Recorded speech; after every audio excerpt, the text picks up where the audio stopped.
Praise the lord. ప్రభువైన యేసుక్రీస్తు నామములో ఈ ఉదయకాలమందు మీ అందరికీ కూడా శుభములు తెలియజేస్తూ ఉన్నాను.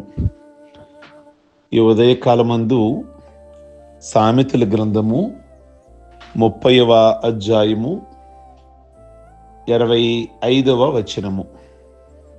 చీమలు బలము లేని జీవులు అయినను అవి వేసవిలో తమ ఆహారమును సిద్ధపరుచుకొనును. చూడడానికి బలము లేని జీవి అయినా దాని పొట్ట చూస్తే తెలుస్తుంది ఎంత ధాన్యము సేకరించుతుందో. చీమ శరీరం ఎంత, దానిలో కాలు ఎంత, దాని ముక్కు ఎంత, దాని కన్ను ఎంత, ఆ కాలుతో భూమిని తొలుచుకుంటూ అవి తమ నివాస స్థానాన్ని ఏర్పాటు చేసుకుంటూ ఉంటాయి. వాటికి సాధన సంపత్తితో పరికరాలు ఉండవు.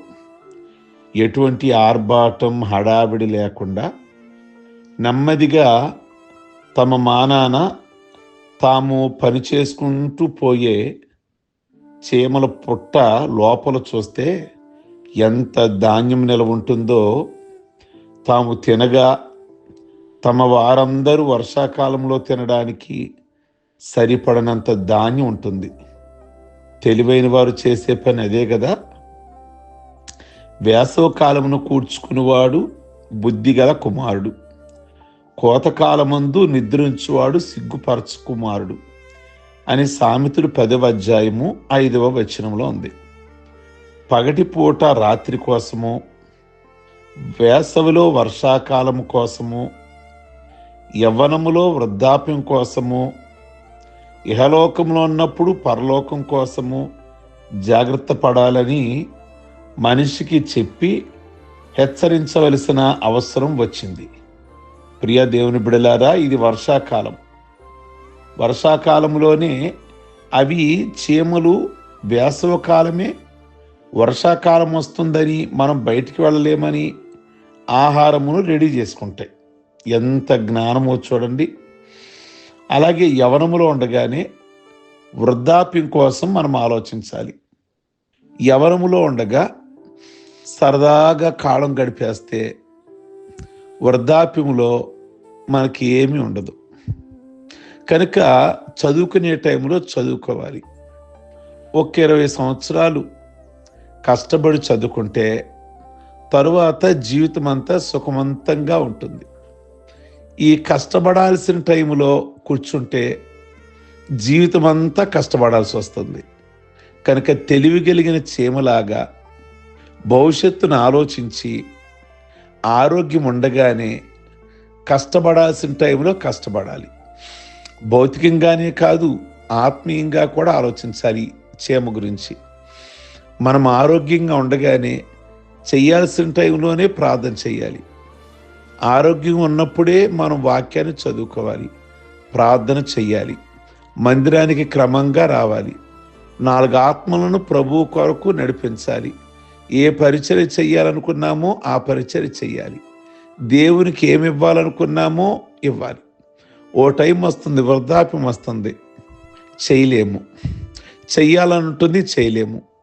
సువార్త ప్రకటించాలని ఉంటుంది, ఎవ్వరికీ చెప్పలేము. ఒక్కరిని కూడా ప్రభు కొరకు సంపాదించలేము. ఆ తర్వాత ప్రభు దగ్గరికి వెళ్ళాక ఎంతమందిని ప్రభు కొరకు నడిపించావు, ఎంత పరిచర్య చేశావు, ఎంత ప్రార్థన చేశావు అని ప్రభు అడిగితే ఆన్సర్ ఏముంది? అందుకే నేను చీమను జ్ఞాపకం చేస్తున్నా. చీమ ఇది వేసవ కాలము, వచ్చేది వర్షాకాలము. కనుక ఈ టైంలోనే ఆహారం రెడీ చెయ్యాలి. అలాగే చదువుకుంటున్న బిడలారా, లేదా కష్టపడుతున్న వారులారా, సమయాన్ని వృధా చేయమాకండి. కష్టపడే టైంలో కష్టపడండి. ₹1 సంపాదించుకోండి. రేపు వృద్ధాప్యం వస్తుంది, ఎవరిని అడగలేని పరిస్థితి ఏర్పడుతుంది. కనుక ఆ రోజును దృష్టిలో పెట్టుకోండి. ఆత్మీయంగా కూడా జ్ఞాపకం చేస్తున్నా, చెయ్యాల్సిన కష్టము భక్తి ఇప్పుడు మనం చెయ్యాలి. ఓ టైం వస్తుంది, మందిరానికి రాలేని వయసు వస్తుంది, మంచంలో ఉండి ప్రార్థన చేసుకోవాల్సిన వయసు వస్తుంది. కనుక ఈ టైంలో చక్కగా దేవుని సన్నిధికి రావటం, పరిచర్య చేయటం, ఈ చీమను జ్ఞాపకం చేస్తున్నాను. అంతేకాక అది బలము లేని జీవి. దాని పుట్టలో వేలు పెడితే నశాలానికి అంటేటట్టు కొడుతుంది. దాని జోలికి వెళితే బలవంతమైన సర్పానైనా సరే దాని చేత చిక్కి చావలసిందే. సమయం వచ్చినప్పుడు అది నేను రాయలు చీమను అంటుంది. చీమలాగా అన్నీ సమకూర్చుకొని జ్ఞానయుక్తంగా జీవించాలి. అందుకే సామెతల గ్రంథము 6వ అధ్యాయము 8వ వచనంలో చీమలాగా అక్కడ వేసవ కాలమందు ఆహారం సిద్ధపరచుకొనును, కోతకాలమందు ధాన్యము కూర్చుకొనును. చీమలాగా పనిచేయడం అంటే నిబంధనతో కూడిన మాత్రమే కాదు, క్రమశిక్షణతో పనిచేయడం. చీమల గుంపు చూశారు ఎప్పుడన్నా? ఒక దారిలో వెళుతుంటే ఒక్కటి వెనక పక్కకు కూడా వెళ్ళదు, ఒకదాని వెనక మరొకటి శిక్షణ పొందిన సైనికుల్లాగా కదులుతాయి. ఎవరైనా వాడికి ట్రైనింగ్ ఇచ్చారా అన్నట్లుగా ఉంటాయి. చూడముచ్చడుగా ఉండే ఆ వరుసను చూసి ఏదైనా అలా క్రమంగా ఉంటే చీమల బారు అని పిలుస్తారు కదా. వాడికి న్యాయాధిపతి లేకున్నా, విచారణకర్త లేకున్నా, అధిపతి లేకున్నా దేవుడే వాటికి ఆ క్రమము నేర్పించాడు.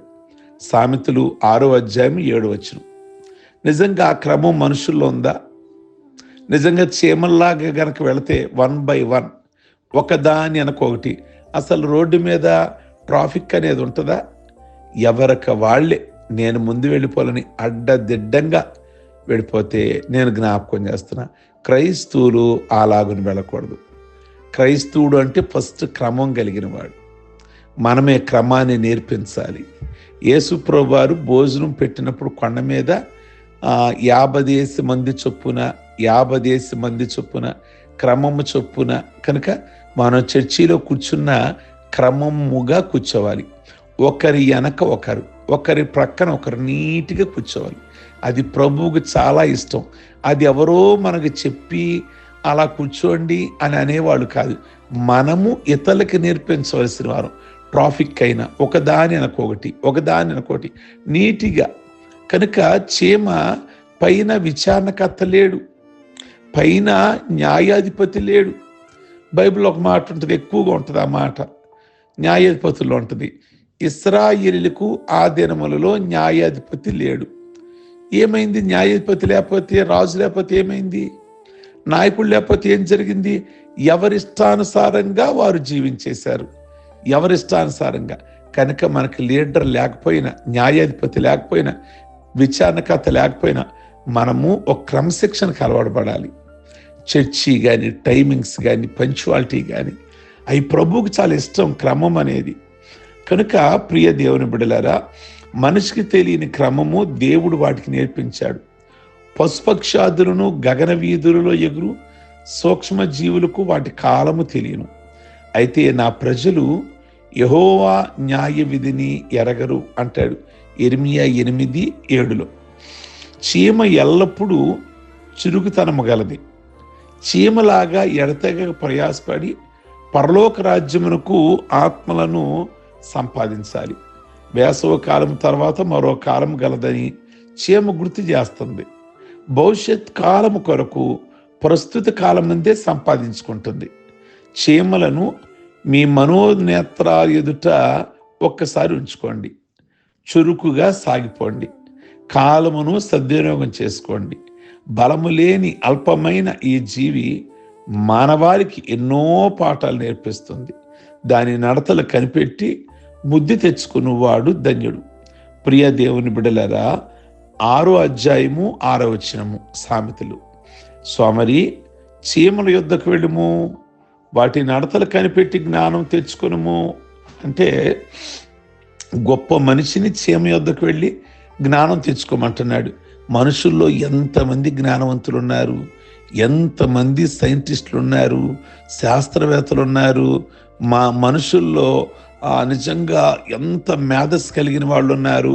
వాళ్ళని ప్రభు అంటున్నాడు, ఒక్కసారి మీరు చీమల దగ్గరికి వెళ్ళిపోయారా, జ్ఞానం తెచ్చుకోమంటున్నాడు. కలిసికట్టుగా చీమలు తయారు చేసుకున్న ఆ నివాసం, ఇల్లు ఎంత అద్భుతకరంగా ఉంటుందో తెలుసా? చూస్తే ఆశ్చర్యం కలగక మానదు. చాలా పరిశుభ్రంగా, చాలా చక్కగా అరికినట్టుగా నున్నగా ఉంటుంది. నేలని ఎంత తెలివిగా తులుస్తాయంటే ఒక్క చుక్క నీరు కూడా వాటి కన్నాల్లోకి చొరబడదు. వాటి గృహ నిర్మాణం విజ్ఞానానికి నిజంగా జోహార్లు. ప్రియ దేవుని బిడ్డలారా, వీలైతే మనుషులు వాటిలో నుండి నేర్చుకోవాలి. సోమరితనము చేత ఇంటి కప్పు దిగబడిపోవును, చేతులు బద్ధకం చేత ఇల్లు కురియును అని 10వ అధ్యాయము 18వ వచనం ప్రసంగిలో ఉంది. కంటిలో నలుసు లాంటి చీమకు నాకన్నీ తెలుసని వెర్రవీగే మనిషికి ఎంత తేడా ఉందో ఈ మాటలు భావం తెలియజేస్తుంది. నలుసు లాంటి చీమ ఎంత చక్కగా ఇల్లు కట్టుకుంటుందో చూడండి. సోమరైన మనిషి ఇంటి కప్పు ఏ విధంగా దిగబడిపోతుందో. ఎందుకు ఇల్లు కప్పు దిగబడిపోతుంది? కొంచెం సేపు నిద్ర, కొంచెము కొనిగిపాటు, కొంచెం సేపు చేతులు ముడుచుకొని పడుకుందాం, దోపిడిగా వస్తాడు, దారిద్ర్యము లేమి నీ వద్దకు వస్తాయి. ప్రియ దేవుని బిడ్డలారా, సోమరి ఎందాక పడుకుంటావు? ఎప్పుడు నిద్రలేస్తావు? సోమరితనం వలన కుటుంబాలలో దారిద్ర్యం తాండవిస్తుంది. సోమరితనం వలన కాపురాలు కూలి అడుగంటికి పోతాయి. సోమరితనమే మనిషికి శాపం. కనుక తీతు అనే పత్రికలో పౌలు రాస్తాడు, 1వ అధ్యాయం 12వ వచనంలో, క్రేతీయులు ఎల్లప్పుడూ సోమరులు, తిండిబోతులై ఉన్నారు అంటాడు. కనుక కష్టాలు కూర్చుకున్నచో సుఖాలు దక్కును, కష్టాలు ఓర్చుకుంటే సుఖాలు దక్కును. ఈ లోకమందు సోమరులై ఉండకూడదు అన్నాడు ఒక కవి. ప్రియ దేవుని బిడ్డలారా, సోమరితనం భయంకరమైన పాపం అన్నాడు బిల్లీ గ్రహంకారు. కనుక ఈ ఉదయకాలమందు ఇంకా ఎవరైనా సోమరులుగా ప్రార్థన చేద్దాంలే, లేద్దాం ఇంకో అరగంట, ఇంకో గంట చేతులు ముడుచుకొని పడుకుంటే దరిద్రం వచ్చును అనుంది. కనుక సోమరిగా ఉండవద్దు. చీమల్లో నుండి శ్రేష్టమైన విషయాలు దేవుడు ఒక మానవుడు ముందు పెడుతున్నాడు. కనుక మనం చురుకైనటువంటి చీమలాగా ఉందాం, ప్రార్థించుకుందాం. సర్వశక్తి కలిగిన తండ్రి, మీ కొందనాలు. చీమల యొద్దకు వెళ్ళి వాటి నడత కనిపెట్టి నేర్చుకోండి అని మాట్లాడుతున్నారు. మీకు స్తోత్రం. ఇందులో నుండి అనేకమైనటువంటి విషయాలు ఈ ఉదయకాలమందు మీరు మాతో మాట్లాడినందుకై వందనాలు, స్తోత్రాలు చెల్లిస్తున్నాం. కాలము దాటిపోకముందే, కాలము వ్యర్థము చేయకముందే అయ్యా సమయం విలువ ప్రతి ఒక్కరూ కూడా అయ్యా గుర్తించడానికి కృప దయచేయమని ప్రార్థన చేస్తున్నాం. ఈ మాటలు మా అందరికీ దీవెనకరంగా ఉంచి వారి వారి కుటుంబాలలో ఏ సమస్యలలో ఉన్నారో, ఏ బంధకాలలో ఉన్నారో వారికి కలిగిన ప్రతి బంధకాలు, ప్రతి ఆర్థిక ఇబ్బందులు విడిపించండి. బలంగా ఏ విషయం కొరకు వారి కుటుంబాల్లో ప్రార్థిస్తున్నారో మీరు జవాబు ఇవ్వండి. పెళ్లి రోజులు, పుట్టిన రోజులు, ఈరోజు రక్షణ పొందిన రోజులు చేసుకుంటున్న బిడ్డలందరినీ దీర్ఘాయుష్వంతులుగా ఉంచమని యేసయ్య నామములో అడుగుచున్నాం తండ్రి, ఆమేన్. God bless you. ఈ వర్తమానం మీకు దీవెనకరంగా ఉంటే మీ స్నేహితుడికి ఫార్వర్డ్ చేయండి. అలాగే లైక్ బటన్ నొక్కండి. చాట్ బాక్స్లో మీ అభిప్రాయాన్ని తెలియచేయండి. Okay, God bless you. ప్రభు మిమ్మల్ని దీవించునుగాక.